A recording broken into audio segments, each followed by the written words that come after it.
Bueno, primero que todo, un gran saludo para todos los que están aquí acompañándonos el día de hoy, pero también a todos los que nos están viendo por la transmisión. Quisiera agradecerle a la Iglesia a sus pies por ser la anfitriona el día de hoy y a nuestro Señor Jesucristo por estar aquí presente y por propiciar este tiempo.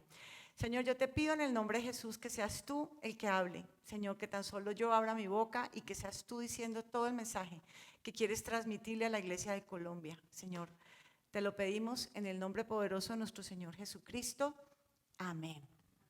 Bueno, y la primera pregunta que quiero hacerles a los que están aquí presentes es, ¿ustedes creen que Colombia puede ser restaurada bajo los principios de Dios? ¿Creen que es posible?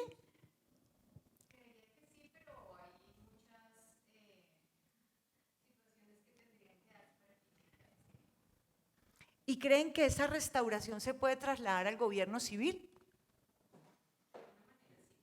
en este tiempo? Amén, muy bien.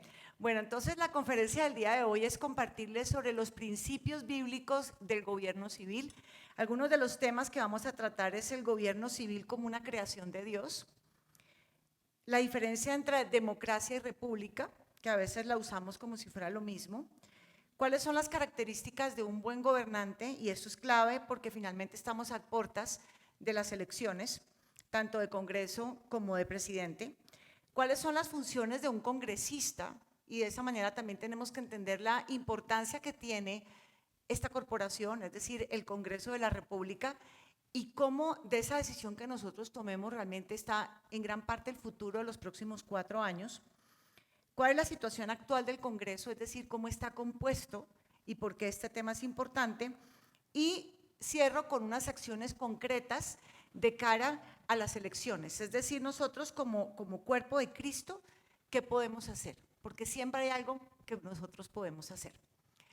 Bueno, entonces, típicamente hemos hablado mucho de un versículo que dice, cuando los justos gobiernan, el pueblo se alegra.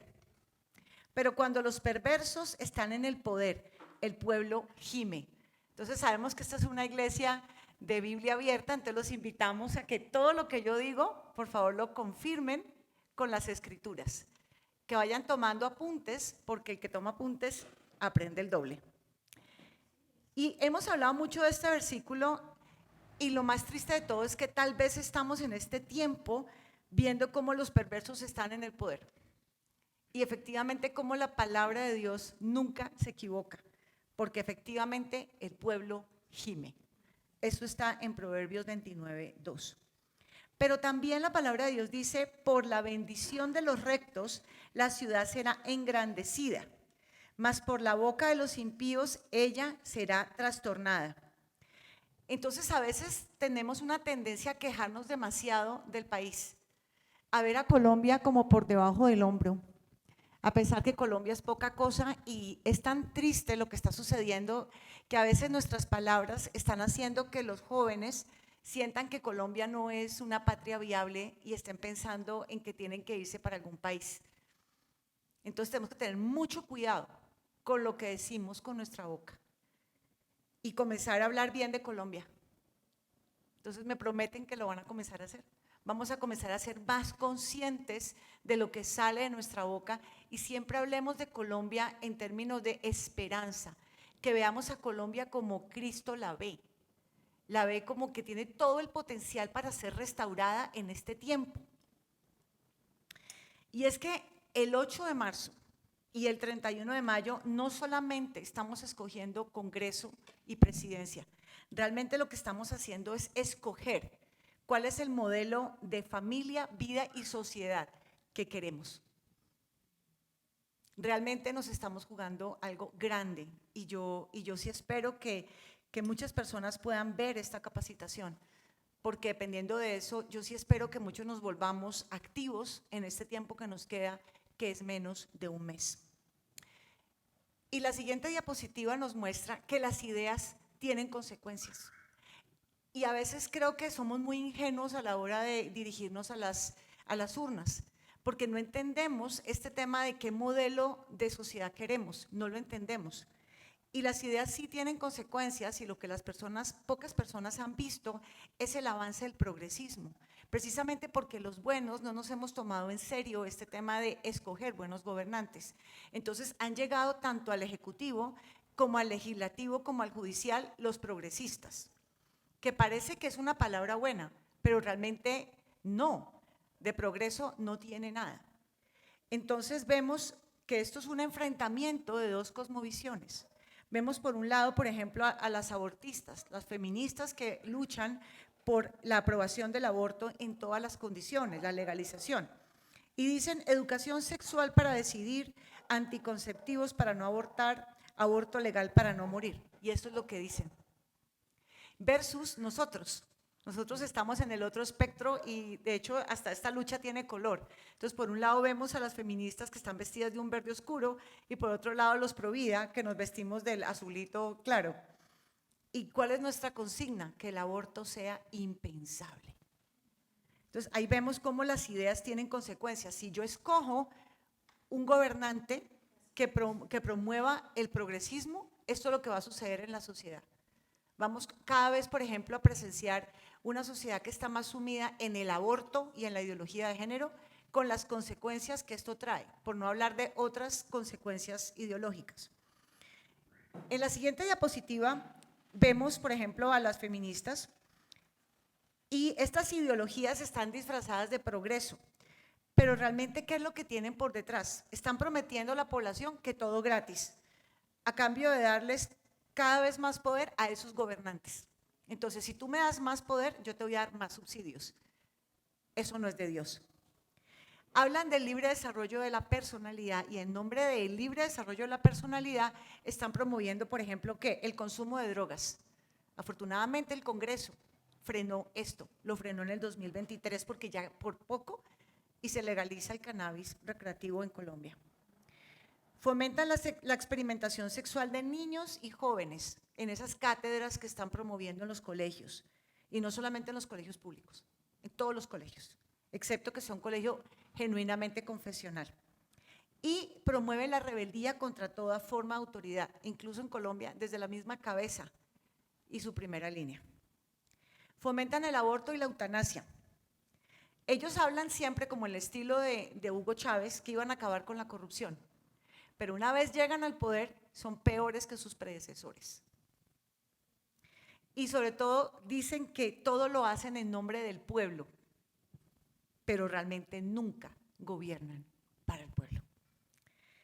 En la siguiente diapositiva van a ver que esto no solamente es aborto, ideología de género y todo esto, sino también la falsa paz. Hay otra ideología del progresismo que se llama el pacifismo.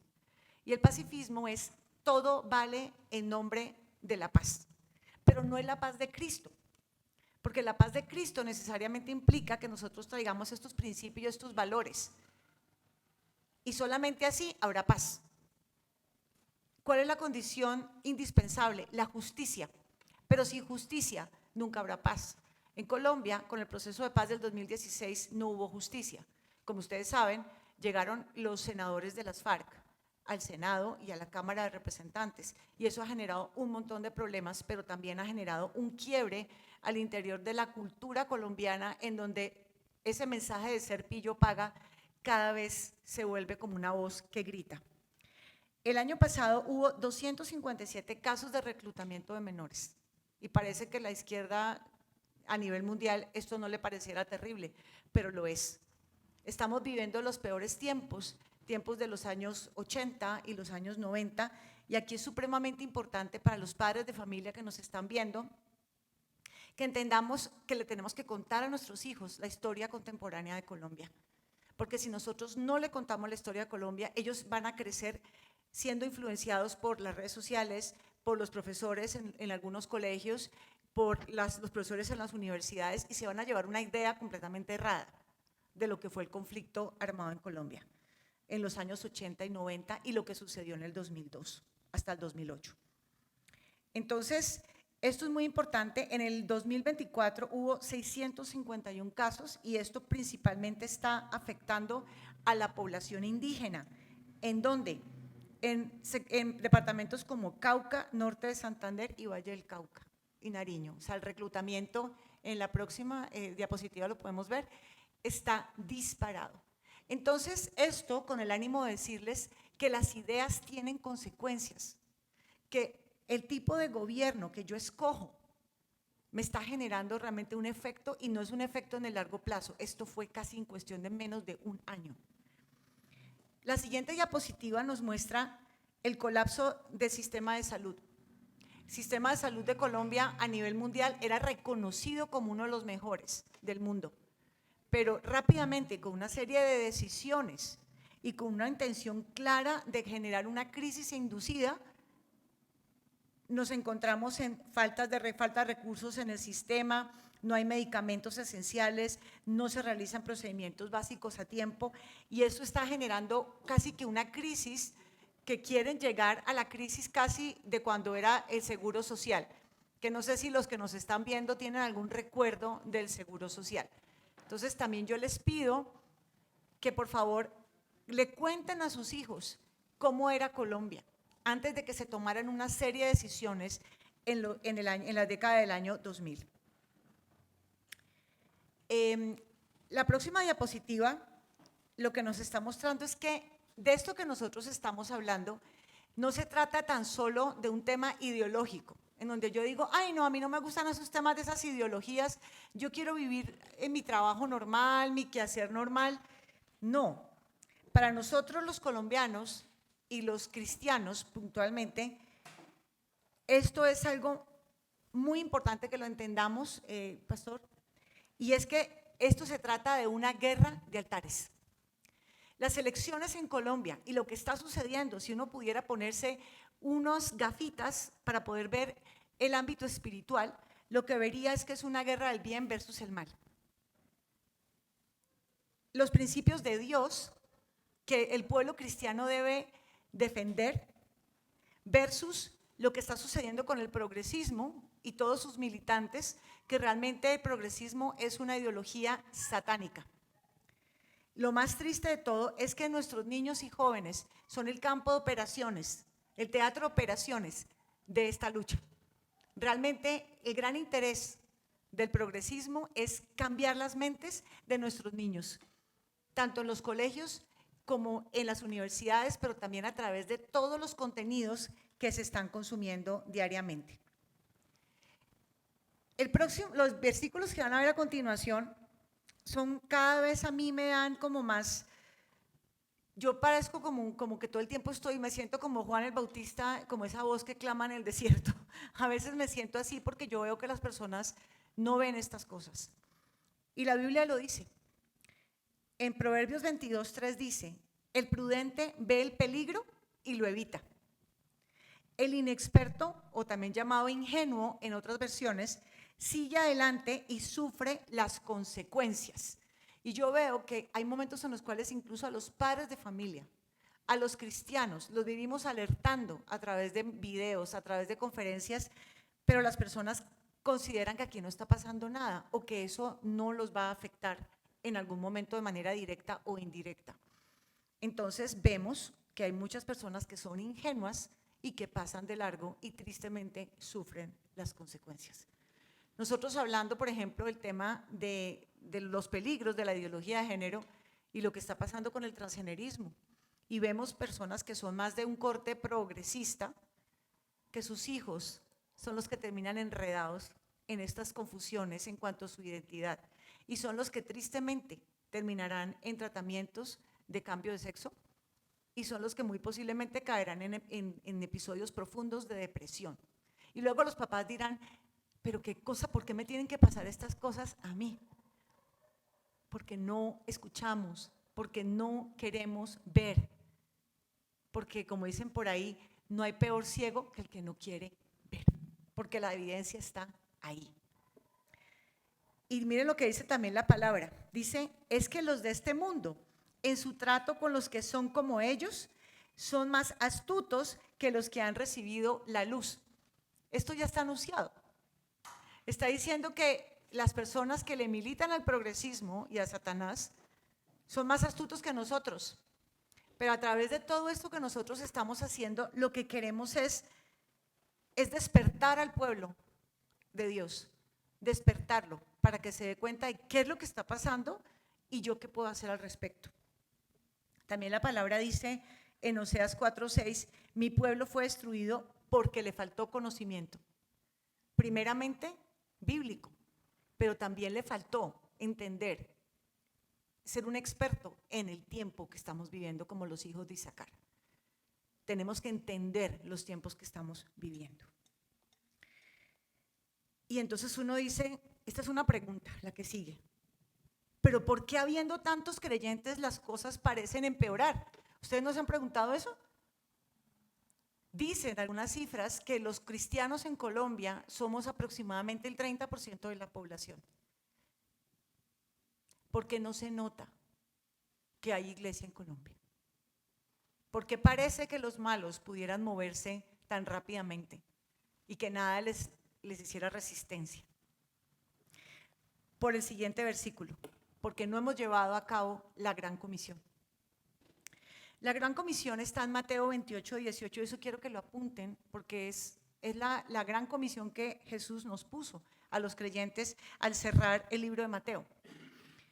Se me ha dado toda autoridad en el cielo y en la tierra, por tanto, vayan y hagan discípulos de todas las naciones, bautizándolos en el nombre del Padre y del Hijo y del Espíritu Santo, enseñándoles a obedecer todo lo que os he mandado a ustedes, y les aseguro que estaré con ustedes siempre hasta el fin del mundo.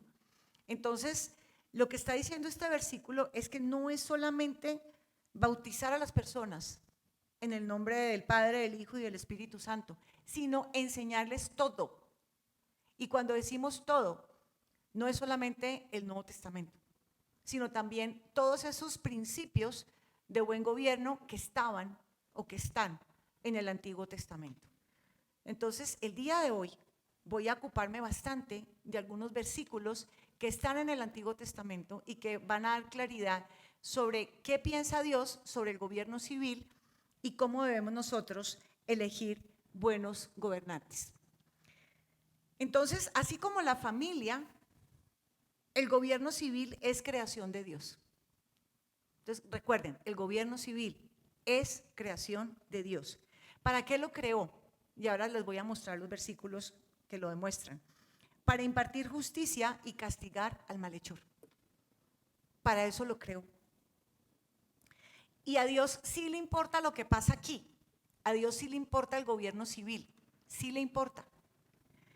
Porque no en vano la Biblia está llena de historias de reyes, de jueces, de gobernantes, de líderes. Si no le interesara a Dios esto, pues no lo habría puesto. Solamente hablaría de la salvación, ¿cierto? Pero entonces, el problema que tenemos actualmente es que a los gobiernos civiles se les quiere colgar una cantidad de cosas. Ahora ustedes háganse cargo de la salud, háganse cargo, no sé, de todo el tema de las pensiones, háganse cargo de la educación. Si se dan cuenta que para que esto funcione, de ninguna manera le puedes colgar más cosas al gobierno civil, sino tan solo impartir justicia, castigar al malhechor. Y en términos actuales, todo lo que es la prestación de infraestructura a nivel general para los ciudadanos. Pero el plan de Dios era impartir justicia y castigar al malhechor.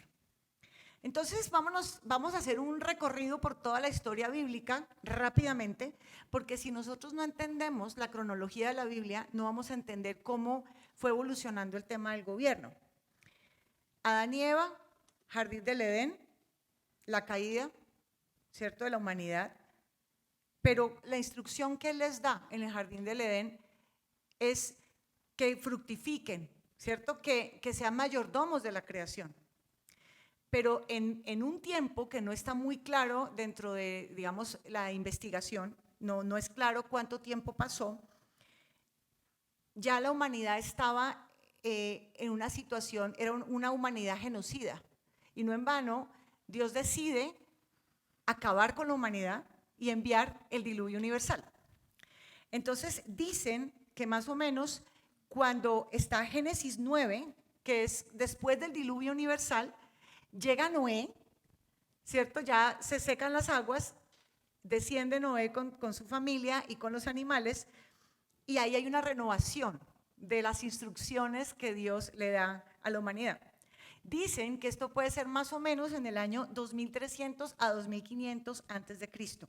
Y dice, bendijo Dios a Noé y a sus hijos y les dijo, fructificad y multiplicaos y llenad la tierra. Aquí repite la misma instrucción del jardín del Edén. Porque ciertamente demandaré la sangre de vuestras vidas, esto está más abajo, en este versículo Génesis 9, ya estamos en Génesis 9:6, de mano de todo animal la demandaré y de mano de hombre, de mano del varón, su hermano, demandaré la vida del hombre. El que derramare sangre de hombre, por el hombre su sangre será derramada, porque a imagen de Dios es hecho el hombre. Entonces, en vista de lo que le pasó desde el jardín del Edén, con esta generación genocida, Dios pone un gobierno civil. ¿Y el gobierno civil es para qué? Para impartir justicia y castigar al malhechor, para detener otra vez a esta generación genocida. Entonces, por eso da estas instrucciones en Génesis 9. Entonces uno dice, bueno, ya solucionado el problema, ¿cierto? Porque empezó con una familia nueva, era un hombre muy bueno, Noé. ¿Qué decían de Noé? Que era un hombre justo, era lo mejor que había en la época. Perfecto en sus generaciones, súper bien, ¿cierto? Pues resulta, mis queridos, que 2 siglos después se levanta Nimrod. Nimrod es bisnieto de Noé, o sea, es Noé, Cam, Cus, Nimrod. Y funda el primer imperio, o sea, él quiere armar algo así como el globalismo. Y entonces, él es un fundador de ciudades, funda Babel, Nínive, pero hay otras que aparecen en Génesis 18. Pero miren lo que dice. Entonces dijeron, vamos, construyamos una gran ciudad para nosotros con una torre que llegue hasta el cielo. Eso nos hará famosos y evitará que nos dispersemos por todo el mundo. Pero el Señor descendió para ver la ciudad y la torre que estaban construyendo y dijo, miren, la gente está unida y todos hablan el mismo idioma. Después de esto, nada de lo que se propongan hacer les será imposible. Vamos a bajar a confundirlos con diferentes idiomas, así no podrán entenderse unos a otros. Ustedes, ¿tú tienes un micrófono, Jonathan?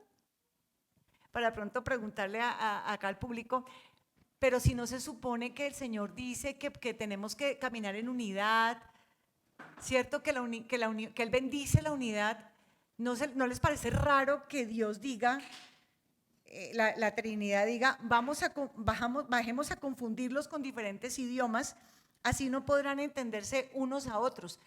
¿Por qué creen que dijo eso? Jero, ¿tienes el micrófono? Sí. ¿Por qué creen que dijo eso? ¿Quién se lanza con una respuesta? Bueno, Tatiana, si quieres. Porque está bien que estén unidos, pero ¿qué era lo que había en el corazón de ellos? ¿Para qué se estaban uniendo? ¿Cuál era el objetivo? Ahí el objetivo era ser como Dios. Entonces Dios vio lo que había en el corazón de ellos y aun cuando estuvieran unidos no estaba bien como el fin al cual ellos querían llegar en esa unidad. Muy bien. Él se dio cuenta que ellos además no solamente tenían una mala intención en todo esto, sino que en esa torre de Babel, según cuentan algunos expertos historiadores, eso se había vuelto un altar de maldad. Estaban haciendo todo tipo de barbaridades allá en ese lugar alto. Entonces el Señor dice, no voy a permitir que ellos se unan, porque además miren cómo Dios nos ama. Dios no está de acuerdo con que seamos dominados por un tirano. Él mismo se opuso, o sea, de manera personal fue a solucionar el problema para que la humanidad no quedara de nuevo en una situación de dominio por parte de un hombre. Entonces, por eso, chicos, cuando por ejemplo nos hablan del globalismo y que quieren centralizar todo en un gran gobierno mundial, ¿ustedes creen que Dios está de acuerdo con eso? No está de acuerdo. ¿Por qué repetir otra vez la historia de la Torre de Babel? A mí me vendieron esa idea cuando yo estaba en la universidad. Yo creía que todo tenía que ser como centralizado, que era mejor, que alguien nos organizara.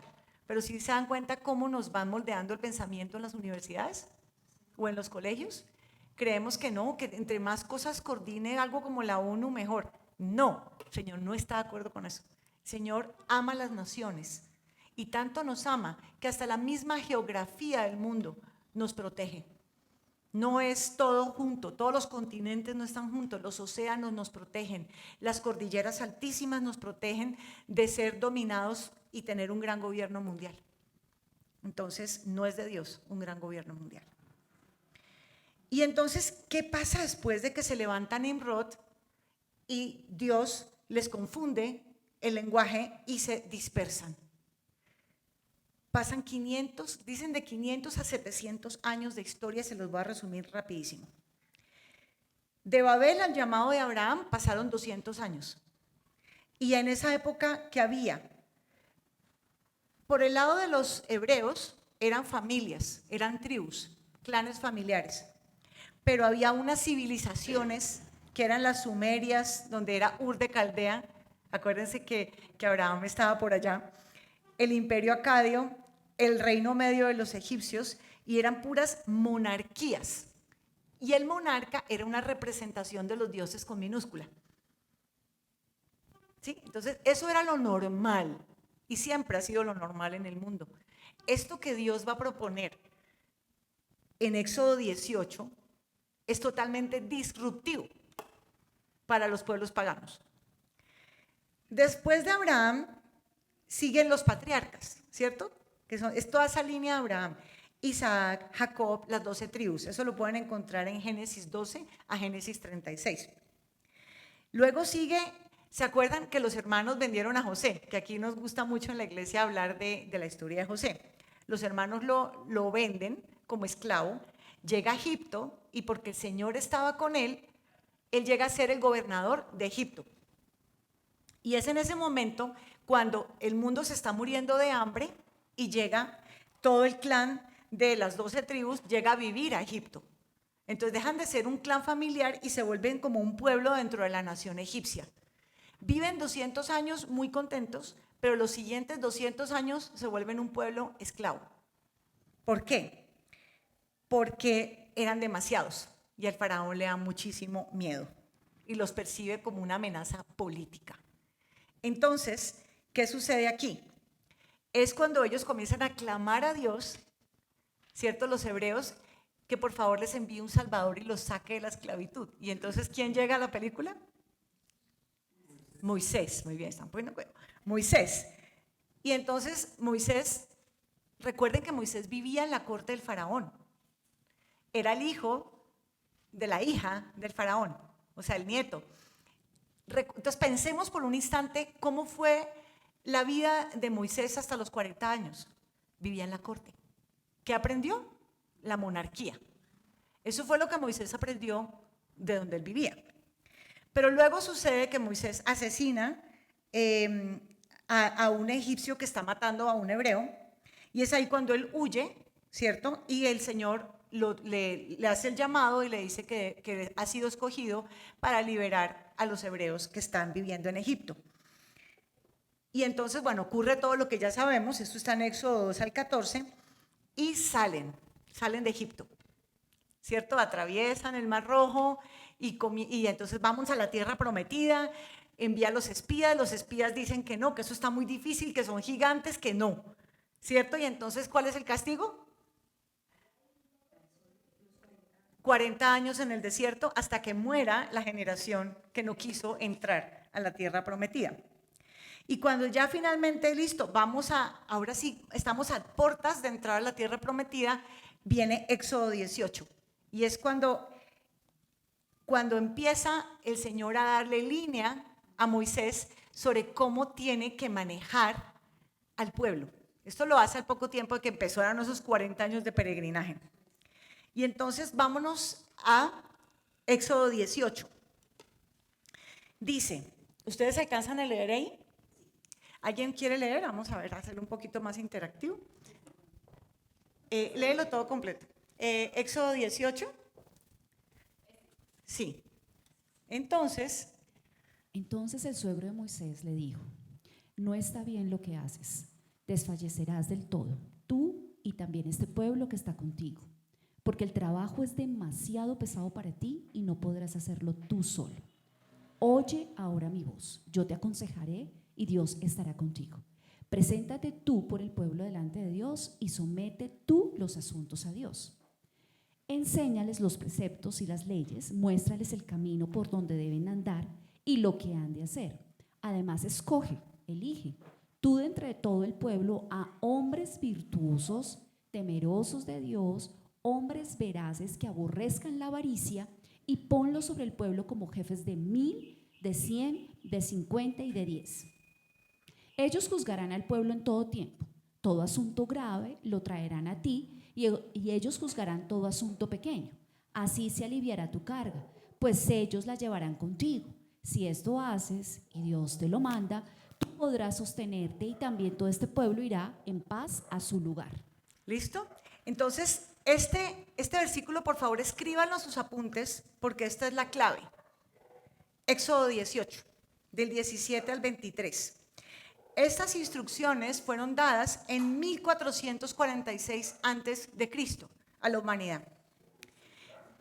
Este versículo es oro en polvo y se los voy a desmenuzar. Por un lado está el principio de la descentralización del poder y de la delegación. Entonces, recuerden que Moisés venía de la corte de Faraón. Entonces, al venir de la corte de Faraón, él estaba acostumbrado a comportarse como un faraón. ¿Y qué le pasó? Colapsó, ¿cierto? Y entonces cuando viene Jetro y le dice, no, un momentico, mira, te voy a dar unos consejos para que no se queden hasta las 2 de la mañana despachando justicia aquí para el pueblo que dicen que era alrededor de unos 2 millones de personas o 3 millones de personas. Entonces, es aquí donde le dice el principio de la descentralización y de la delegación del poder, es decir, líderes locales o por cada una de las tribus. Otro tema súper clave, que esto es el principio de la república, y es Dios es el juez y la base son las leyes. ¿Pero qué tipo de leyes? La ley natural, la ley de Dios, no la ley de los hombres. O sea, si tú no tienes la ley de Dios como fundamento, ahí no hay un gobierno civil bíblico. Hay otra clave que es súper importante y es la razón por la cual estamos aquí. Miren aquí lo que dice. Dice, muéstrales, enséñales los preceptos y las leyes, muéstrales el camino por donde deben andar y lo que han de hacer. Es decir, que tú no puedes pretender tener un gobierno civil bíblico o una república, que ahora lo vamos a ver, si tú no tienes un pueblo que conozca las leyes, un pueblo que conozca la palabra de Dios. Si tú no conoces la palabra de Dios, no deberías ni siquiera de votar. Miren el peligro de que todo el mundo opine sin tener como base la palabra de Dios, las leyes de Dios, ¿sí? Entonces, lo primero es tener un pueblo educado para que pueda haber república. Si tú no tienes un pueblo educado, estamos viviendo los tiempos que estamos viviendo en Colombia. Porque ese es el peligro de la democracia. La democracia es el gobierno del pueblo. Entonces, si el pueblo no está educado y al pueblo se le ocurre que está perfectamente bien el tema del aborto, entonces, ¿vamos a legalizar el aborto? Que no ha pasado en Colombia, sino que han sido unos pocos los que tomaron la decisión. No fue el pueblo. Por el otro lado, miren este tesoro. Dice, escoge o elige tú entre el pueblo. Por primera vez en la historia de la humanidad, hay una delegación para el pueblo de autoridad. O sea, que ellos digan, yo voy a escoger mis representantes. Estamos hablando del año 1446 antes de Cristo. Y de nuevo pongámonos en contexto. Esto no era normal en las naciones del planeta. Todas tenían monarquía. Ninguna tenía un gobierno participativo, representativo, ninguna. ¿Sí se dan cuenta cómo Dios nos ama y cuál es el diseño de Dios? Y después, ¿qué sigue? El tema de que escogieran representantes entre ellos, es decir, que tu representante tiene que conocer al pueblo que está representando, es decir, representantes locales. No es como pasa en algunos lados, que entonces traen una persona que vive en Bogotá, pero que nació en no sé dónde, en Arauca, y ahora la hacen pasar por representante de la Cámara de Arauca. No, eso tiene toda una lógica. Y otro que es súper importante, que va a estar dentro de la lista que yo les voy a compartir de cómo escoger buenos congresistas y buen presidente, habla de hombres virtuosos, temerosos de Dios, veraces, que aborrezcan la avaricia. Ahí está. O sea que el carácter importa. No puedes poner a cualquier persona. O sea, tiene que ser una persona de virtud, que tenga temor de Dios, que diga la verdad, que nunca lo cojan diciendo mentiras, que igualito a Colombia, ¿cierto? Con nuestros gobernantes, que nunca lo cojan diciendo mentiras, que aborrezcan la avaricia, es decir, no puedes poner una persona que todo el tiempo está mirando a ver cómo se enriquece. O sea, esto está en Éxodo 18. Y finalmente termina con, si haces esto y Dios te lo manda, tú podrás sostenerte y también todo este pueblo irá en paz a su lugar. O sea, estas son las condiciones para una paz duradera, no un acuerdo de hombres en La Habana.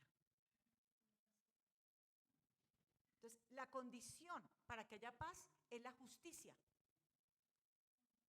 y que las personas estén educadas en estos principios. Ahora voy a Deuteronomio 1, del 13 al 18. Jero, tú le puedes pasar el micrófono. ¿Quién quiere leer Deuteronomio 1 y que está en la pantalla? Jonathan, ¿me puedes pasar porfa el siguiente? ¿Qué es Deuteronomio 1? Eso. En aquel tiempo les di a los jueces las siguientes instrucciones. Arriba, dadme entre vosotros. Perdón. Dadme entre vosotros de vuestras tribus hombres sabios, entendidos y expertos para que yo los ponga como vuestros jefes. Me respondisteis y dijisteis, bueno es hacer lo que has dicho. Entonces tomé a los principales de vuestras tribus, hombres sabios y expertos, y los puse como jefes sobre vosotros, jefes de 1000, de 100, de 50 y de 10, y gobernadores de vuestras tribus. En aquel tiempo les di a los jueces las siguientes instrucciones: ocúpense de oír todos los casos de sus hermanos israelitas y también los de los extranjeros que viven entre ustedes. Sean totalmente justos en las decisiones que tomen e imparciales en sus juicios. Atiendan los casos tanto de los pobres como de los ricos.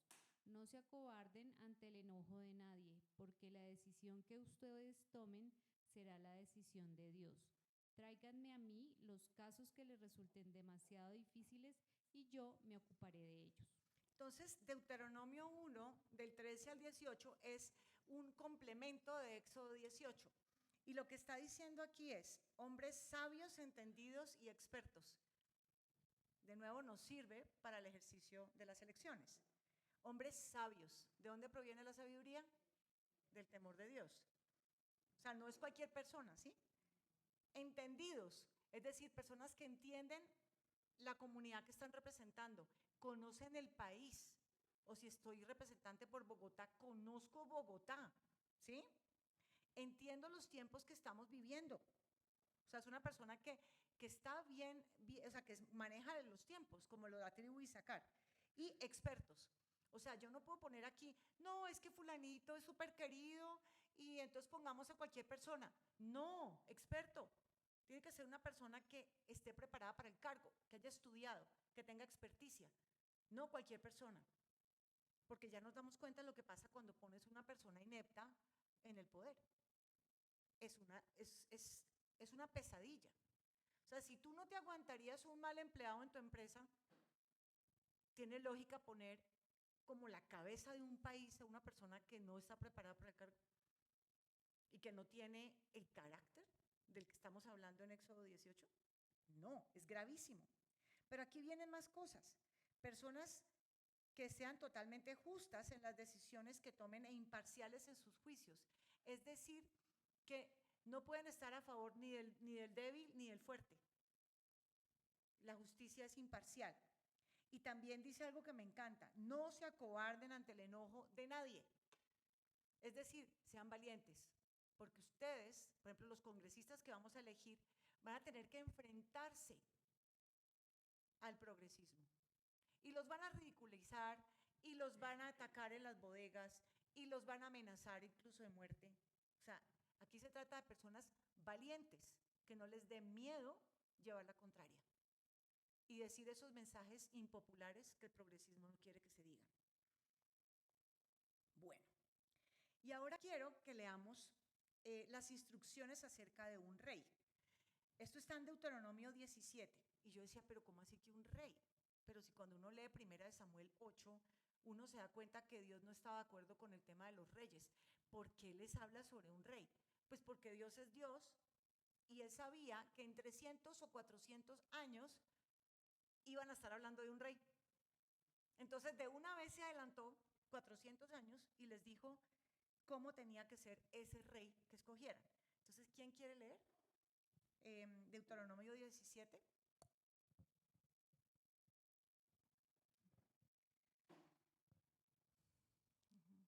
Cuando hayas entrado en la tierra que Jehová tu Dios te da y tomes posesión de ella y la habites y digas, pondré un rey sobre mí como todas las naciones que están en mis alrededores, ciertamente pondrás por rey sobre ti al que Jehová tu Dios escogiere. De entre tus hermanos pondrás rey sobre ti. No podrás poner sobre ti a hombre extranjero que no sea tu hermano. Pero él no aumentará para sí caballos, ni hará volver al pueblo a Egipto con el fin de aumentar caballos. Porque Jehová os ha dicho, no volváis nunca por este camino.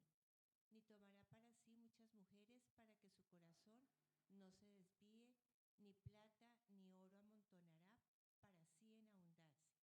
Y cuando se siente sobre el trono de su reino, entonces escribirá para sí en un libro una copia de esta ley, del original que está al cuidado de los sacerdotes levitas.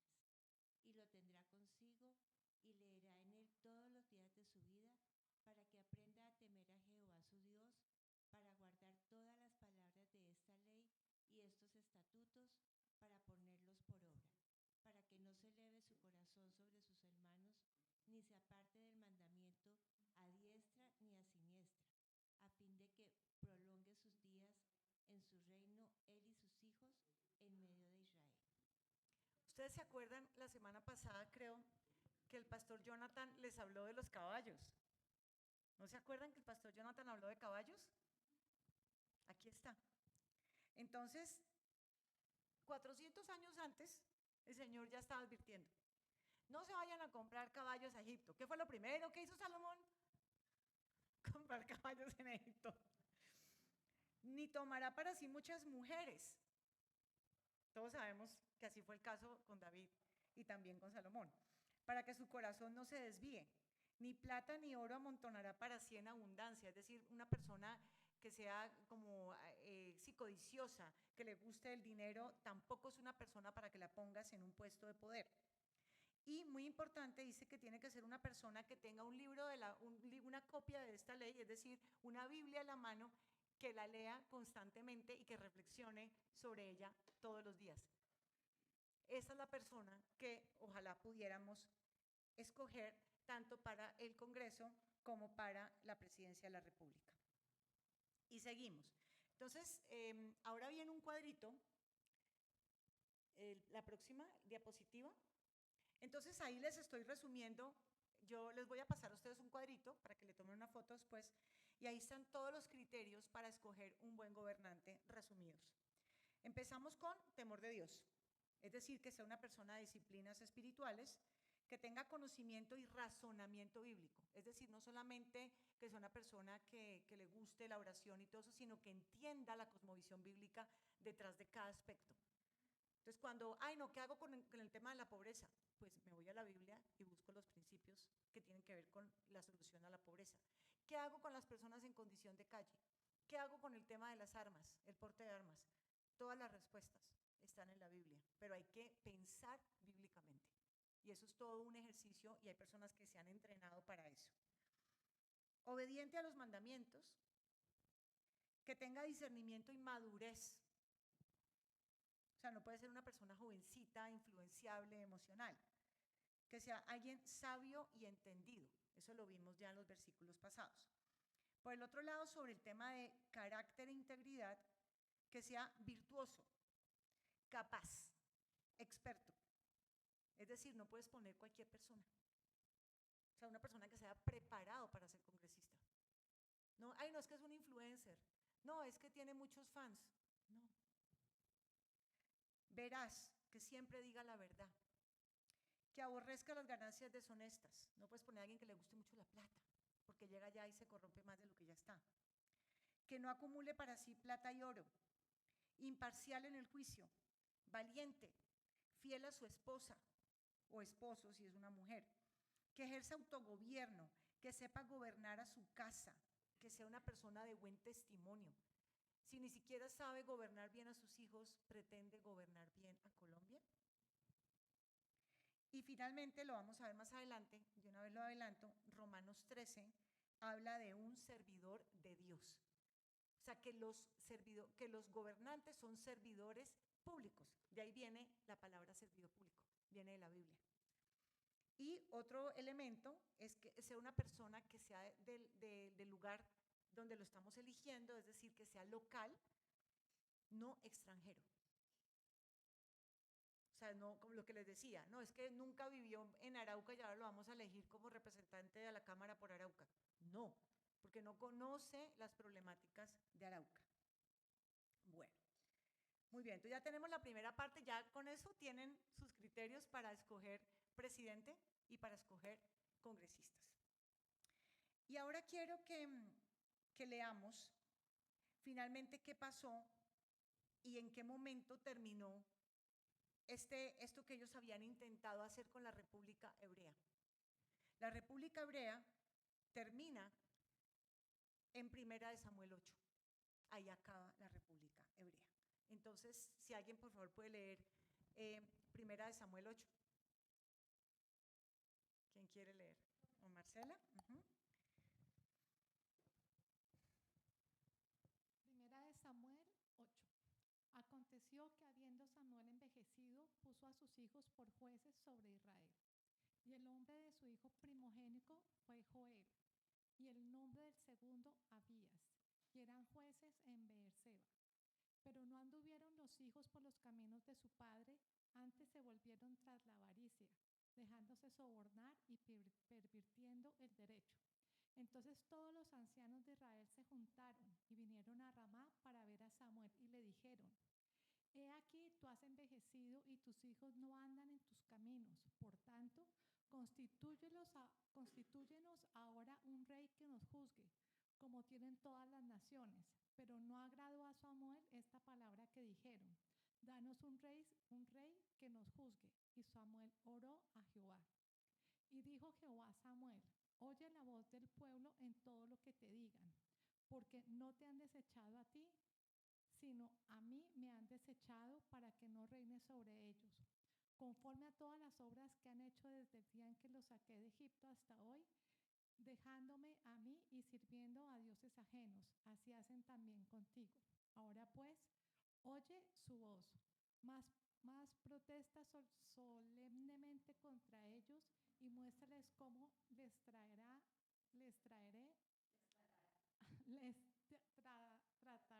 el rey que reinará sobre ellos. Entonces, ya les había dicho cómo tenía que ser el rey. Se los dijo en Deuteronomio 17.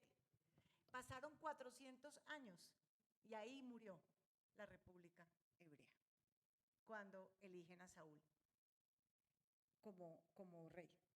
Muy bien. Y lo pidieron, ¿no? Lo pidieron. Muy bien. Bueno, entonces ahora vamos a mirar, porque ya vemos que aquí están los principios de la República Hebrea. Pregunta, ¿ustedes saben en la modernidad cuál fue la primera república? Después de que ya esto se terminó, pasaron años, 2700 años, y no volvió a haber una república con estas características en la humanidad. ¿Cuándo creen ustedes que surgió la siguiente república?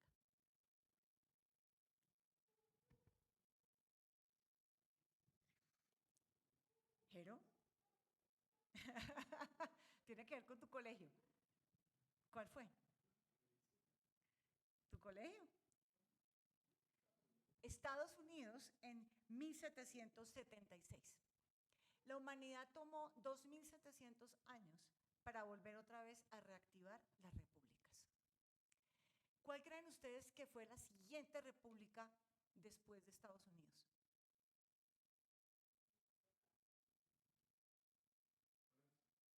Colombia, la Gran Colombia. Fue en 1819 hasta 1831. La Gran Colombia tenía Nicaragua, Costa Rica, Guyana, Brasil, Perú, Panamá, Colombia, Venezuela y Ecuador. Fue Colombia, la Gran Colombia. Si quieres, mostremos un mapa que hay más adelante.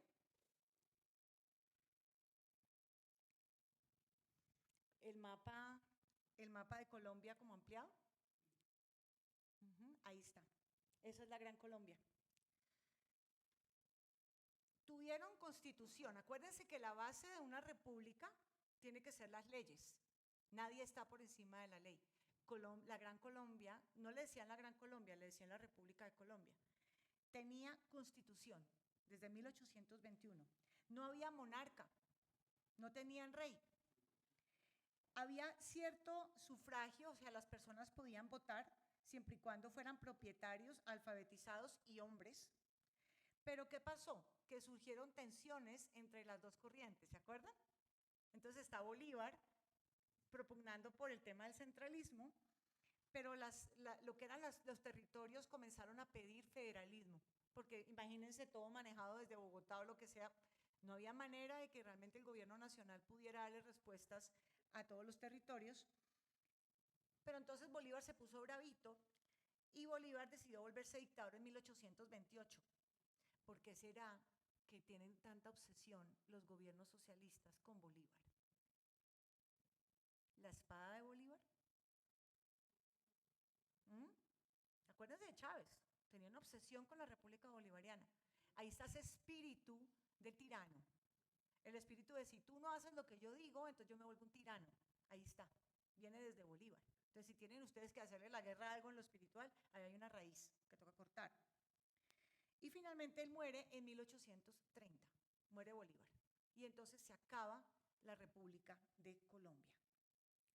Bueno, entonces devolvámonos un poquito, vámonos a la República, que hay como una definición de república. Más ahí. Entonces, nosotros como cristianos tenemos el deber de instaurar y defender la república. La república es lo que tenemos que defender a toda costa. La república, recordemos que surge con la república hebrea. Fue lo que Dios le entregó a Moisés en Éxodo 18. ¿Y qué quiere decir república? Es res, quiere decir cosa, asunto, realidad. Y pública viene de público o de pueblo. Entonces, la república significa la cosa pública o el asunto del pueblo. Es una forma de gobierno que no tiene un monarca, o sea, ni rey, ni tirano, ni nada. La autoridad ejerce el poder en nombre del pueblo, es decir, son representantes del pueblo, temporales. No se pueden quedar ahí atornillados 20 y pico de años, 60 y pico de años, ¿no? Existe un marco legal que es la Constitución, y la Constitución política tiene que estar basada en la ley natural, es decir, en la Biblia, para que esto funcione. Y tiene división de poderes. Hay personas, la siguiente, personas que dicen que eso fue en Atenas, la división del poder. No, es bíblico. Porque Jehová es nuestro juez, Jehová es nuestro legislador, Jehová es nuestro rey. Ahí están las tres ramas del poder. Él mismo nos salvará. Eso está en Isaías 33, 22. 770 años antes de que Atenas lo propusiera en el 508 antes de Cristo. ¿Sí se dan cuenta? En la Biblia está todo. Entonces es cuando entendemos que este tema del gobierno civil es un tema realmente apasionante. Vámonos a la imagen de Atenas. Y en Atenas surge la democracia en el año 508 antes de Cristo. ¿Qué quiere decir democracia? Demos es pueblo y kratos es poder o gobierno. Es decir, democracia es el poder del pueblo. Entonces, a veces intercambiamos los términos, decimos no, que república es lo mismo que democracia. No. Acuérdense que la república, ¿qué tenía? A ver, un micrófono, Jero. ¿Qué tenía la república? A ver, vamos a hacer un breve recorderis. Tiene una ley, nadie está por encima de la ley. ¿Qué más? La república es una representación, ¿sí? Ellos son representantes, ¿sí? No puede haber un monarca o un tirano que se atornille. Es un representante temporal, ¿sí? Eso tiene que ver con la república. Bueno, entonces, la democracia surge en Atenas en el año 508. Y les voy a contar un poco cómo funcionaba la democracia. La democracia básicamente es permitir que el pueblo opine en los asuntos de gobierno. Pero en Grecia no vayan a creer que todo el mundo opinaba. No. Solamente el 10% de las personas opinaban, que eran hombres mayores de edad. Allá no opinaban ni las mujeres, tampoco los esclavos y tampoco los extranjeros. Entonces y allá pasaba lo mismo que en este tiempo, se reunían en la Asamblea Popular a discutir todo. No era que eligieran representantes, sino todos esos hombres que cumplían con esas características se reunían en la Asamblea Popular y adivinen cómo se llamaba la Asamblea Popular. Eclesía. Se llamaba eclesía. Y entonces ellos lo que hacían era que comenzaban a discutir las diferentes leyes o las diferentes normas en la comunidad de Atenas. Pero terminó porque, si ustedes se acuerdan, hubo una pelea durante muchas décadas entre Esparta y Atenas. Esparta sí era completamente dictatorial y Esparta en el 404 acabó con Atenas y fue como el primer golpe que se le dio a la democracia y finalmente luego entra el Imperio Macedonio y acabó otra vez con la democracia, con el gobierno del pueblo, el poder del pueblo. Entonces, ¿cuál es el problema que tiene la democracia? Recordemos que Hitler fue elegido por democracia. Entonces, no necesariamente la opinión de todo el pueblo está bien. ¿Qué le hace falta? Y por eso la república es lo que nosotros tenemos que defender, no la democracia propiamente, sino la república. Tiene que haber una constitución, una ley que está basada en la ley natural. Si comienza todo el mundo aquí, ay no, ¿por qué no hacemos una ley que diga que todas las personas que no ven bien deberíamos de matarlas o lo que sea? Y todo el mundo se pone de acuerdo, como pasó en la época de los nazis, que decidieron todos ponerse de acuerdo para acabar a los judíos, a los gitanos, y todo el pueblo estuvo de acuerdo. Entonces miren el peligro de las democracias. Y las democracias son muy inestables, porque dependen del el que haga más bulla, los demagogos, esos que son buenos oradores, populistas, terminan arrastrando a todo el pueblo. Entonces la democracia tiene sus problemas. Vamos a la próxima. ¿Ustedes sabían de dónde viene la palabra idiota? La palabra idiota también viene del griego. Y era una palabra con la que se designaba una persona que se dedicaba solamente a sus asuntos privados y no a la vida cívica o pública. Pero como la expectativa con respecto a los ciudadanos era que todo el mundo sí se interesara por la vida pública, el que no lo hacía, eso era un signo de ignorancia, falta de educación, desinformación y abandono del deber. Por eso, a pesar de que inicialmente la palabra idiota no tenía una connotación negativa, terminó derivando en ser una especie como de sinónimo de alguien egocéntrico, indiferente a las necesidades de su prójimo. Entonces, tenemos que hacer todo lo posible por no ser idiotas, que solamente nos encargamos de nuestros propios asuntos, mi trabajo, mi familia, no más. Vea que se está cayendo el país, que está incendiado el país, no, eso no es problema mío. Eso, no. O sea, aunque sea una oración, todas las noches por este país. aunque sea pedirle al Señor que tenga misericordia inmerecida de Colombia, sería lo mínimo, la mínima expectativa de un cristiano, ¿sí? Ya después de haberles explicado todo esto. ¿Seguimos? Y miren, para que nos sintamos aún más responsables de Colombia. ¿Ustedes sabían que solo alrededor del 20% de la población mundial vive en países considerados libres, en donde pueden elegir a sus gobernantes y tienen libertades políticas? El 20% de la población mundial, 20%, 1 de cada 5. Somos tan bendecidos y ni siquiera lo vemos. No nos damos cuenta de lo vulnerable y frágil que es esto. Y que si nosotros no nos levantamos, podemos perder lo que ya tenemos. Que no es perfecto, porque Colombia no es perfecta. Pero pues es mejor que el otro 80% de lo que está pasando en los países. Miren, más o menos se dice que son 195 países a nivel mundial, de los cuales 71 países se considera que son democráticos, pero tan solo 25 realmente son democracias plenas, en donde Colombia no está. Para que un país sea considerado una democracia plena por este ranking, el índice de democracia 2024, se necesitaba que Colombia estuviera por lo menos en 8 puntos sobre 10. Y Colombia está en más o menos 7.9. O sea, entre 6 y 7.9 ha estado. ¿Por qué?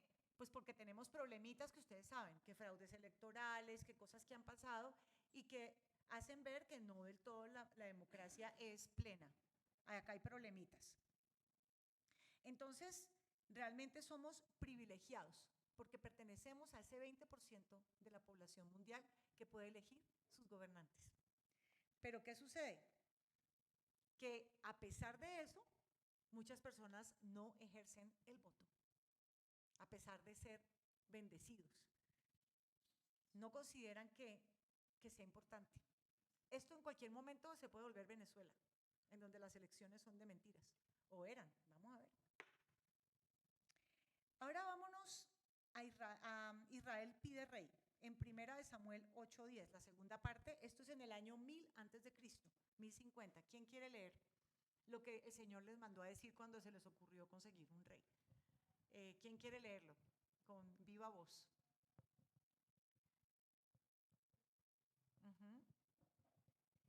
Y refirió Samuel todas las palabras de Jehová al pueblo que le había pedido rey. Dijo pues: así hará el rey que reinará sobre vosotros. Tomará vuestros hijos y los pondrá en sus carros y en su gente de a caballo, para que corran delante de su carro. Y nombrarán para sí jefes de miles y jefes de cincuentenas. Los pondrán asimismo a que aren sus campos y sieguen sus mieses, y a que hagan sus armas de guerra y los pertrechos de sus carros. Tomará también a vuestras hijas, para que sean perfumadoras, cocineras y amasadoras.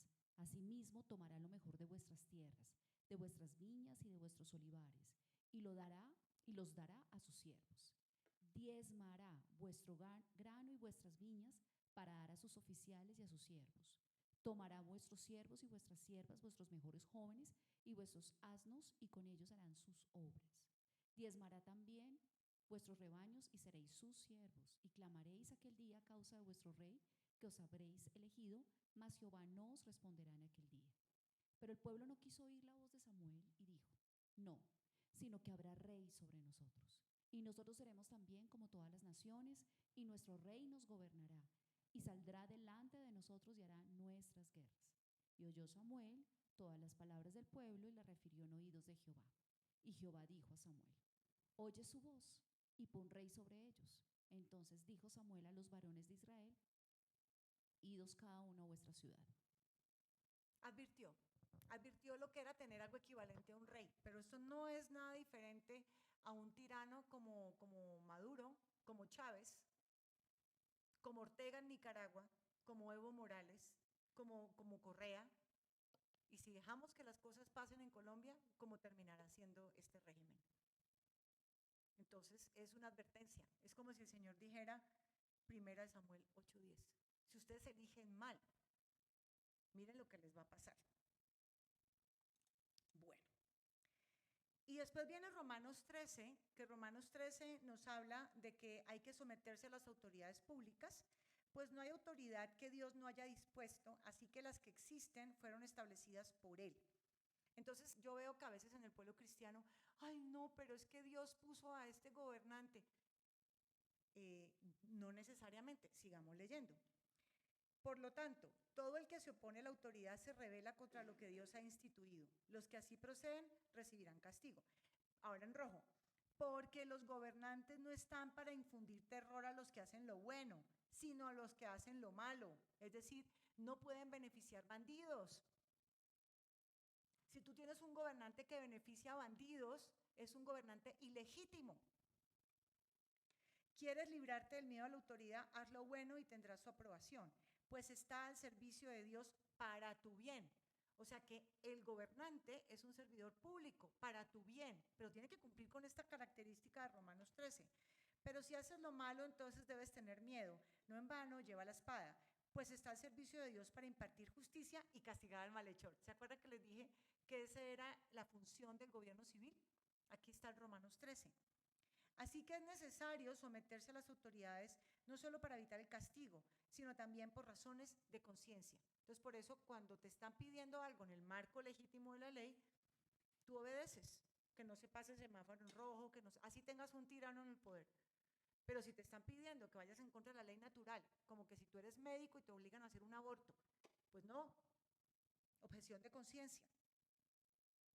Por esto mismo pagan ustedes impuestos, pues las autoridades están al servicio de Dios dedicadas precisamente a gobernar. O sea, eso es una creación de Dios. Paguen a cada uno lo que le corresponda. Si deben impuestos, paguen los impuestos. Si deben contribuciones, paguen las contribuciones. Al que deban respeto, muéstrenle respeto. Al que deban honor, ríndanle honor. Entonces también, ¿qué está diciendo uno? Así tú estás muy bravo con el Señor que está allá arriba, tampoco lo podemos irrespetar, porque estaríamos faltándole a Dios. Bueno, entonces vamos a la siguiente diapositiva. Ahí ya con eso terminamos las características de un buen gobernante que están en la Biblia y se los demostré versículo por versículo. ¿Sí? Ahora nos vamos a un tema más actual. Hay una cosa que es muy importante que tenemos que tener en cuenta y es que el principio del gobierno bíblico es el autogobierno. Cuando decimos autogobierno no quiere decir que cada uno hace lo que se le da la gana. Autogobierno quiere decir que yo estoy sometida a Dios. Cuando cada colombiano o cada persona está sometida a Dios, se requiere menos gobierno externo. Porque cada persona hace lo bueno y no necesita 3 policías encima, ¿cierto? Entonces, ¿qué tenemos que hacer? Tenemos que seguir haciendo lo que hacen los pastores y es educar al pueblo. Porque entre más personas haya que se portan bien, pues indudablemente no hay necesidad de tanto gobierno externo. Entonces, eso es otro principio bíblico. Bueno, vámonos entonces a los versículos que lo respaldan. Muy bien, el siguiente. Dice, ¿quién quiere leer? Jero. A ver, Jero, una voz joven. ¿Los dos o solo? Sí, los dos. Este es el pacto que haré con ellos después de aquel tiempo, dice el Señor. Pondré mis leyes en su corazón y las escribiré en su mente. Hebreos 10:16. Y Jeremías 31:33. Pero este es el nuevo pacto que haré con el pueblo de Israel después de estos días, dice el Señor. Pondré mis instrucciones en lo más profundo de ellos y las escribiré en su corazón.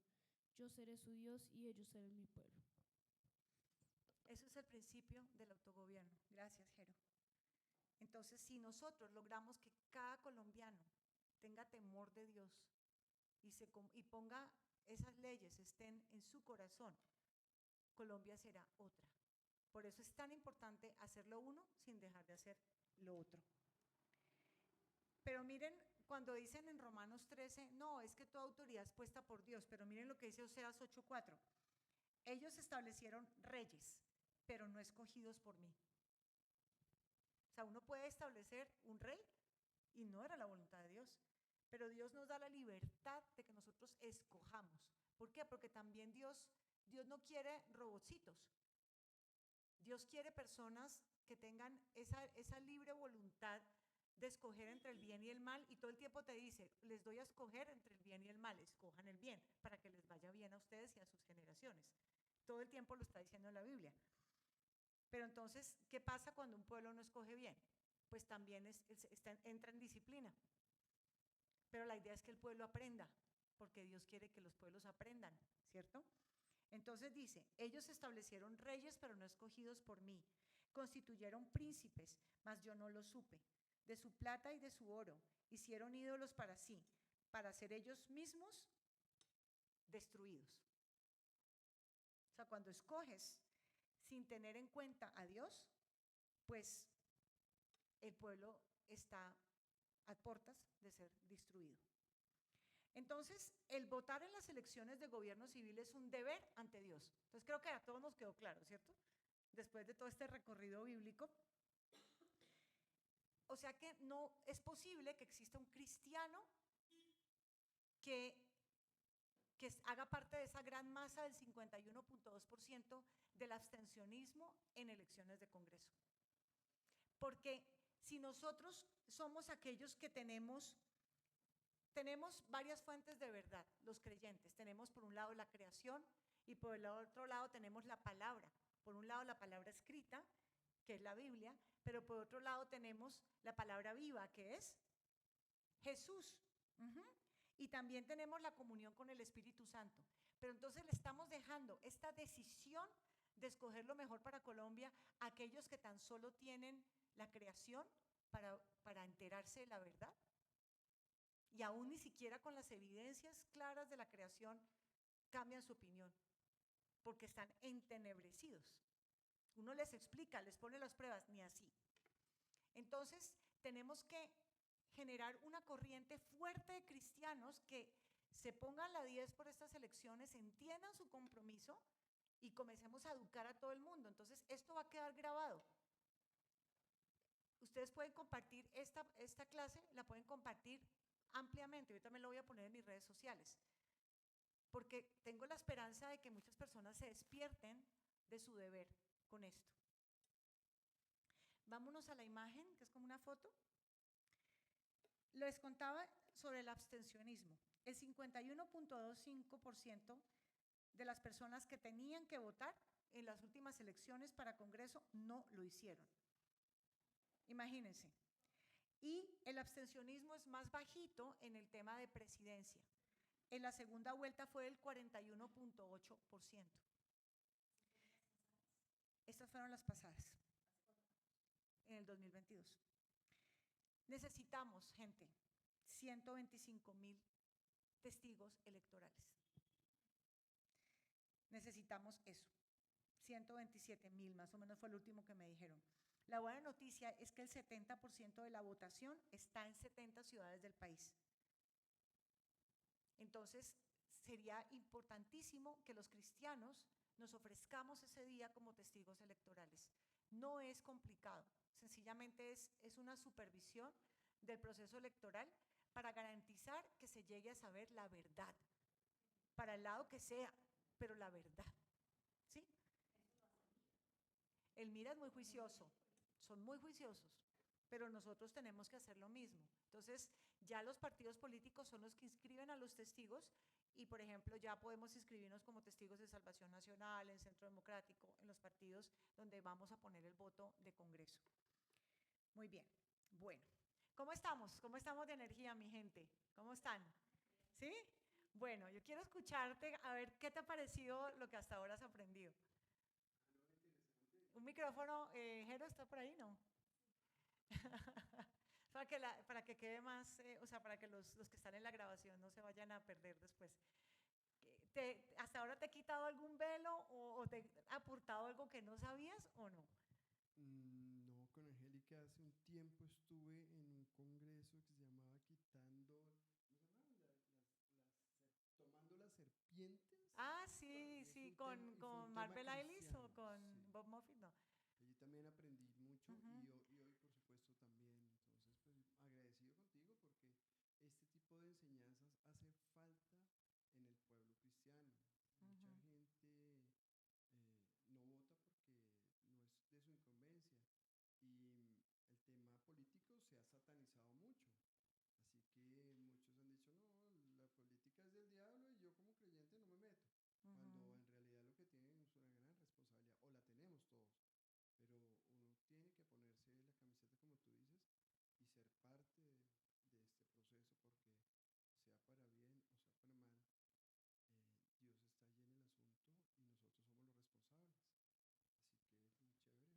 ha dado mucho.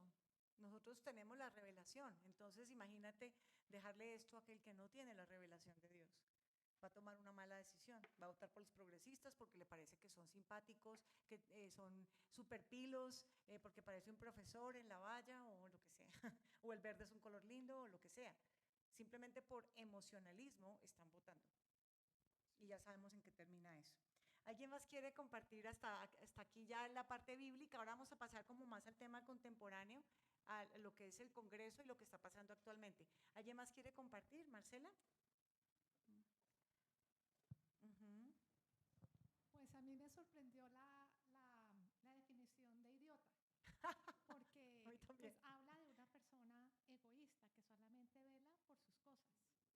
Y ver eso como, eso por un lado, y por otro lado que nosotros nacemos con una naturaleza que es egoísta, que si no es redimida por el Señor Jesús, pues seríamos unos idiotas.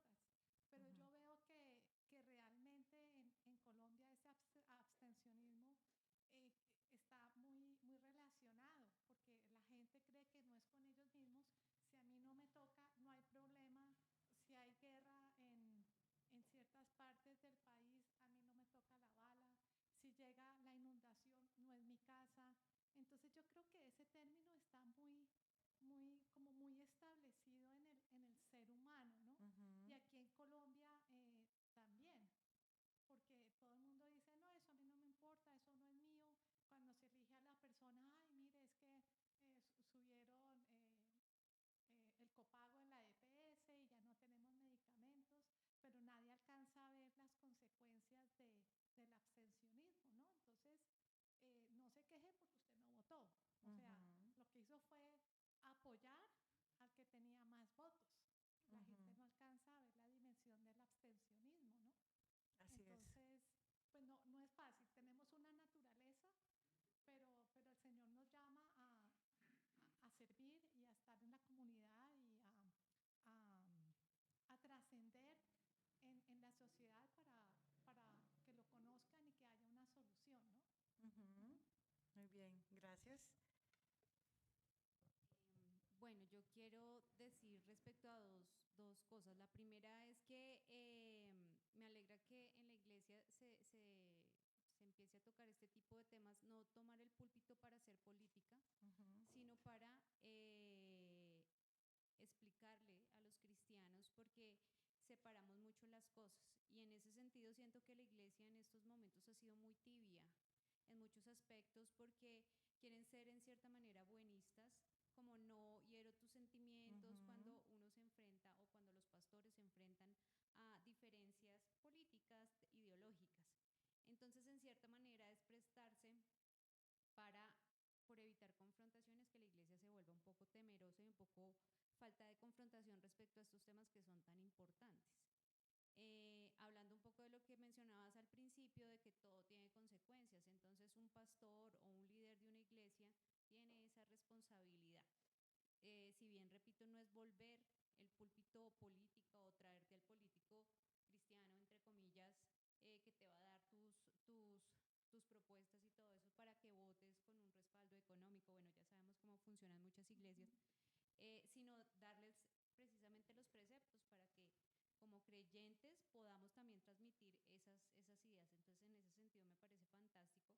Dios permita que la iglesia se fortalezca mucho más en este tipo de situaciones y más ahora que, como tú lo mencionas, estamos como al borde de un abismo que puede ser muy peligroso para nuestro futuro y para nuestros jóvenes. Respecto a ese, pues también agradezco que me haya llegado esa información. Y sí, el término de idiota, pues yo lo vine a conocer fue a través de otra persona, me imagino que lo conocen, Agustín Laje, con su libro. Ujú. Y sí, lamentablemente como cristianos caemos en la idiotez en ese sentido, tristemente en el egoísmo. Entonces, pues la idea es, y me parece genial que podamos incentivar eso en nosotros Ujú. y propagarlo. Ojalá en nuestras redes sociales, que a veces dicen, no, pero todos tenemos que ser políticos, querámoslo o no, como Charles Spurgeon decía, es tonto no hablar de religión y de política, porque está plasmada en la Biblia, que me parece muy importante. Muchas Espero. gracias. Bueno, Entonces ahora vámonos para el Congreso de Colombia, vámonos para la composición del Congreso. El Congreso está conformado por 108 senadores y 188 representantes a la Cámara, y ellos a su vez están organizados por comisiones, que son como temáticas. El 8 de marzo se van a elegir 102 senadores y 182 representantes a la Cámara. Porque hay otros representantes que son como parte de otro tipo de curules, siendo una de ellas, por ejemplo, los que queden de la segunda votación de presidente. Entonces, ese va para Senado y su fórmula vicepresidencial va para Cámara de Representantes, el que quede segundo en la votación de presidente. Funciones del Congreso.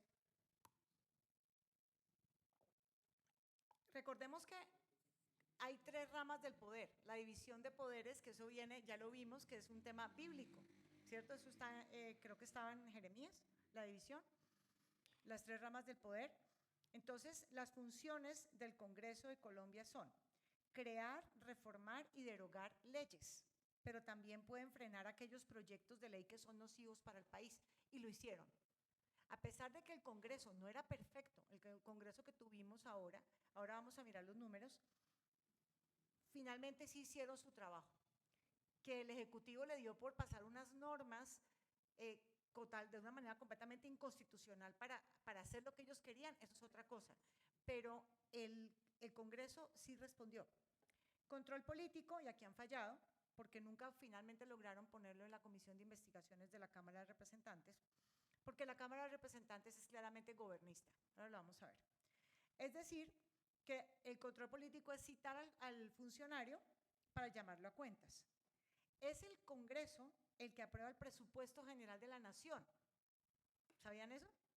Aprueba el presupuesto general de la Nación. Es decir, en qué van a gastar el dinero de nuestros impuestos. Eligen y juzgan funcionarios altos del gobierno como el Contralor General de la Nación, los magistrados del Consejo Nacional Electoral, los magistrados de la Corte Constitucional y el Procurador General de la Nación y Defensor del Pueblo. Esto lo hace el Congreso. Y las personas no votan por Congreso, porque no entienden para qué sirve. La siguiente imagen les muestra la composición actual de Senado y Cámara. Ya sabemos que Senado son 108 en total y Cámara 188, para un total de 296 congresistas que se han declarado independientes, 43%. Es decir, dependiendo del proyecto de ley que me presenten o la reforma, pues yo miro si me parece buena o no para el país y la voto, pero no me quiero sesgar, no quiero estar para ningún lado. Independiente. De gobierno, 35%, pero el daño que han hecho. Oposición, 20%, 20.7%. Y la verdad, independientemente del partido, la mayoría de los que están ahorita son progresistas, o sea, de corte progre. Todos estos temas que tienen que ver con ideología de género, legalización de las drogas, aborto, falsa paz, todo eso está ahí. Antisemitismo, todo hace parte del abanico de las ideologías progres. Hubo un gol que nos metieron y muy poca gente se dio cuenta, y fue con las famosas negociaciones de paz. Ahí pusieron a los congresistas que eran de las FARC, los comunes. Estos ya salen en esta legislatura, pero resulta que tenían otro as bajo la manga, que era la circunscripción para la paz, y entraron en la legislatura anterior 16 a Cámara.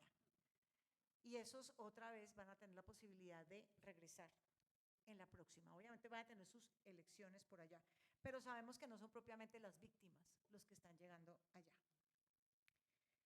Entonces, si quieres terminemos acá para la grabación y ya, listo. ¿Sigamos? Entonces, como quien dice que si tú no te metes en la política se mete contigo. O sea, todo esto realmente lo venían configurando desde La Habana en el 2016, lo que estamos viviendo actualmente. Fue fabricado desde los acuerdos de La Habana. Listo. Seguimos.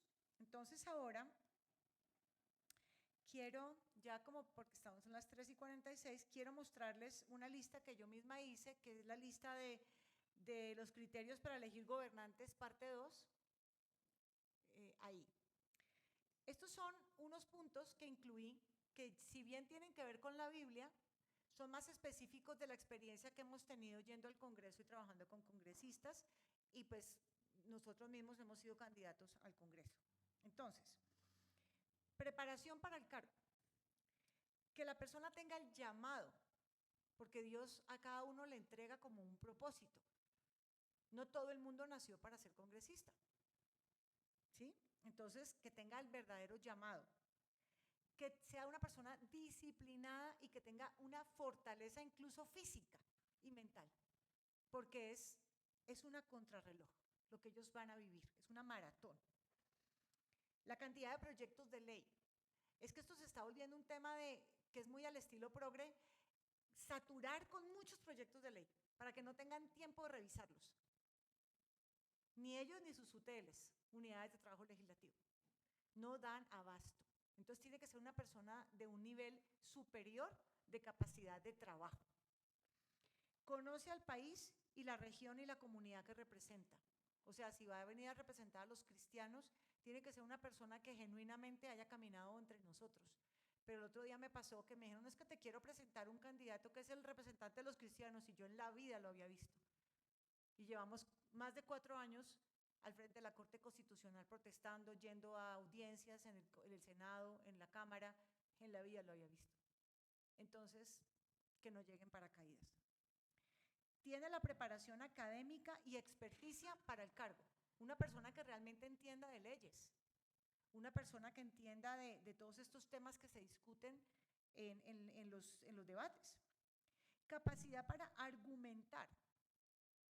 Porque estaba leyendo el libro de Oscar René, que incluso traje algunos ejemplares, y él decía que un buen congresista es capaz de dar fruto al 100%.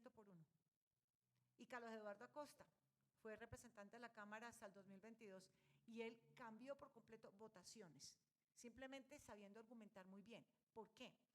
Porque en el Congreso, como en cualquier fenómeno social, tú tienes personas que están súper convencidas en ambas orillas, pero son un porcentaje chiquitico. Tranquila, los militantes, tanto del bien como del mal, son un porcentaje pequeño, pero en toda la distribución normal hay como un 80%, 85% de gente que ni fu ni fa, que es tibiezongo, que no tiene una opinión realmente sobre nada, que no profundiza. Ese es el Congreso. Entonces, la gente que nosotros llevemos tiene que tener la capacidad de mover la votación, de saber argumentar súper bien. Sí se puede, de investigar, de traer argumentos, mejor dicho, irrefutables, pero también tiene que tener independencia. No puede ser una persona que llegó allí debiéndole favores a todo el mundo, que nos ha pasado, que lo hemos visto. Entonces, no, tiene que tener independencia.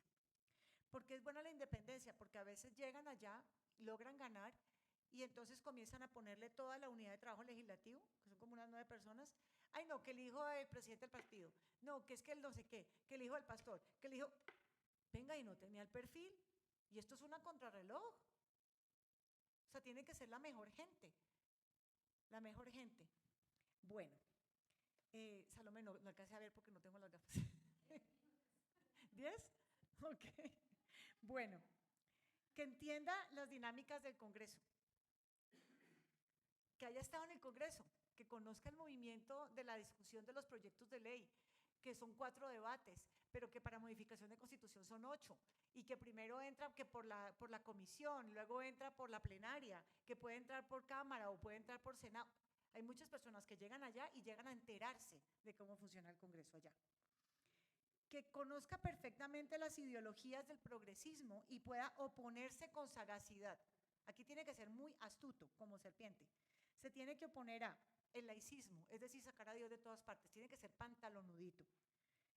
Se tiene que oponer al aborto, la eutanasia, la ideología de género, la falsa paz, el socialismo, la legalización de las drogas. Tiene que estar afinado y preparado para dar el debate contra estos temas. Defensor de Israel.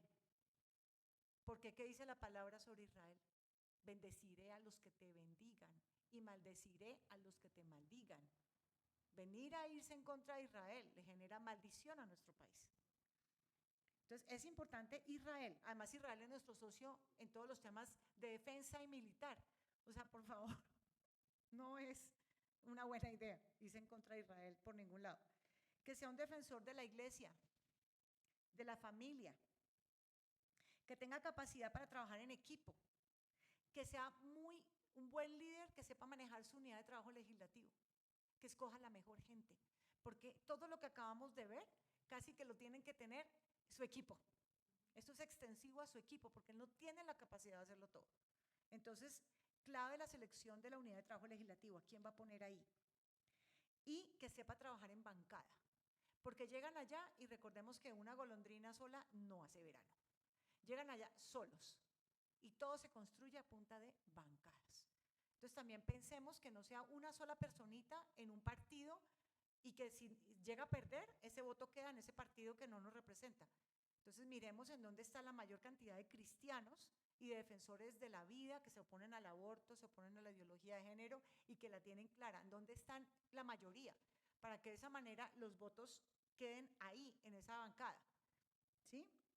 Bueno, y finalmente la más horrible de las que voy a decir es si tiene posibilidades de ganar elecciones.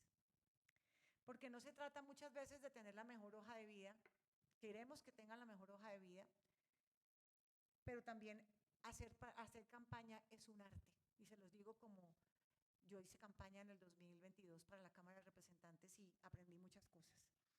Se necesita liderazgo, tener mucha estructura. Si tú vas por Bogotá, tienes que tener mucha gente por todas las localidades. Si no, es muy difícil. Que tengas un reconocimiento previo en el ecosistema en el que tú te mueves. Porque si no, ¿quién va a votar por ti? ¿Tu mamá, tu abuelita, tu esposo, en el mejor de los casos, los hijos, que son tan críticos hoy en día? Entonces, tienes que tener un reconocimiento y un trabajo que has hecho antes. Como yo les decía, ¿y tú de dónde saliste? ¿Cómo así que aparecen faltando 3 meses para las elecciones y nunca los habíamos visto? Entonces, tiene que tener un trabajo previo que ya se hizo. Y saber hacer campaña, que el Señor le muestre. No es que sea la millonada, pero sí que sepa administrar muy bien los recursos y que sepa tener ideas súper originales para tener un gran alcance. Las campañas se hacen en las calles, pero también las campañas se hacen en las redes sociales. Entonces, todo esto es supremamente importante. Bueno, y entonces, ¿puedes por favor avanzar a las fotos que dice el espacio que no ocupamos nosotros? Esa ya es la lista completa, seguimos. Pues resulta que cuando las comunidades se han organizado, han puesto a su gente en el gobierno, en las 3 ramas del poder. Marco Fidel Ramírez, que se hacía llamar el concejal de la familia, decía, el espacio que no ocupamos nosotros, lo ocupan los otros. Y los otros son los progres. Entonces aquí tenemos Carlos Lozada con el tema de reglamentación de la eutanasia, Mauricio Toro que ya quiere repetir y también fue el que movió todo el tema de COSIEC, de prohibir que alguien le pueda ayudar a una persona que tiene un problema de identidad sexual, el que le ayude, eso es considerado una tortura y le va a cárcel y todo lo demás y multas. Oviedo también ha llegado muy arriba en el gobierno y pues esta dupla de Claudia López y Angélica Lozano. Solamente para mencionar algunos, se organizaron, no son tantos como nosotros, pero pusieron a su gente en las 3 ramas. Y la siguiente, el pueblo musulmán. El pueblo musulmán se organizó también.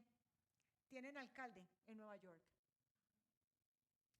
En el Reino Unido, el alcalde de Londres, 3 periodos seguidos, musulmán, incluidas 3 ciudades más del Reino Unido. 25 miembros del Parlamento en la Cámara de los Comunes del Reino Unido, ya tienen el 3.8% de los congresistas, de los parlamentarios. Esto es en serio. O sea, cuando un pueblo ha entendido qué es lo que hay que hacer, se lo propone y lo saca adelante. Con el agravante de que, o sea, realmente el gran enemigo de los progresistas y de los musulmanes son los cristianos. O sea, se han unido para acabar con nosotros. Y es la verdad. Exacto. Entonces, ellos se unieron, los progresistas, y los musulmanes se unieron, y nosotros, no, es que a mí no me interesa la política, es que la política es del diablo, todo lo demás. Entonces, hay que ser estratégicos. Finalmente, vámonos dejemos la ingenuidad Entonces la invitación es a que dejemos la ingenuidad, la indiferencia y el temor. Esto es una cuestión de decisión y de compromiso. Y acá este versículo es clave. Si fueran destruidos los fundamentos, ¿qué ha de hacer el justo? Levantarse y no callar, organizarse, dar la milla adicional, ponerse la 10, como dicen por ahí. Ya para cerrar, vámonos para las acciones concretas. Entonces, ¿qué necesitamos del pueblo de Dios? Necesitamos intercesión, porque esto es una guerra de altares y esto lo están alimentando a punta de brujería. No me lo estoy imaginando, están las noticias. Ayuno, pero también un espíritu de arrepentimiento, que también hablamos de eso en la iglesia. Un espíritu de arrepentimiento por lo que a cada uno de nosotros nos compete, lo que nos corresponde. Votar por las personas adecuadas, pero también invitar a otros a hacerlo. Multiplicarnos por lo menos por 10, para que finalmente los nuestros puedan llegar al Congreso. Apoyar a los candidatos en sus campañas, repartir volantes, porque recordemos que si una persona recibe un montón de dinero para llegar allá, va a querer tener un retorno sobre su inversión, ¿cierto? Entonces es mejor que no le cuesten tanto las campañas. ¿Cómo hacemos para que no cuesten tanto las campañas? Es a punta de voluntarios, punto. Ofreciéndonos como testigos electorales, hacer lo que estamos haciendo el día de hoy, que es educar al pueblo cristiano y a nuestros hijos, porque es que hay que empezar desde chiquitos. No es como que ahora le voy a hablar de este tema a sus 25, no te recibe desde chiquito, pero pues igual no hay que perder la esperanza. Entonces hay que compartir estos principios con nuestros hijos, principios del gobierno civil, y definitivamente lo que se hace también acá, que es llegar a los territorios apartados, como se hace en el Amazonas, y discipular, realmente enseñar. Entonces, pues trajimos unos libros, son muy buenos. Sí, si quieres muéstrame el libro. Es un libro que es de Oscar René Quiroga, que fue mi maestro, y pues en este momento yo pertenezco a Christian Concern Colombia, y se decidió hacer una inversión para apoyar este tema de las elecciones. Entonces tenemos unos libros que podemos pues ponerlos a la venta el día de hoy para que lo lean. Es un libro muy bueno y van a poder volver como otra vez a repasar lo que vimos el día de hoy. Y también invitarlos a que nos sigan en las redes sociales. Salo, si puedes de pronto mantente informado. Ahí están mis redes sociales. Yo estoy en TikTok, en Facebook, en YouTube, en Instagram y en Twitter. Y trato de mantener informado de la movida, de todo lo que está sucediendo en Colombia y en el mundo con nuestros temas, pues a todos nuestros seguidores. Entonces, pues nada, agradecerles muchísimo por el espacio que nos han dado a la iglesia. Gracias, iglesia a sus pies, por esta invitación, y a todos los que nos vieron en la transmisión, muchas gracias. O'clock. Bueno.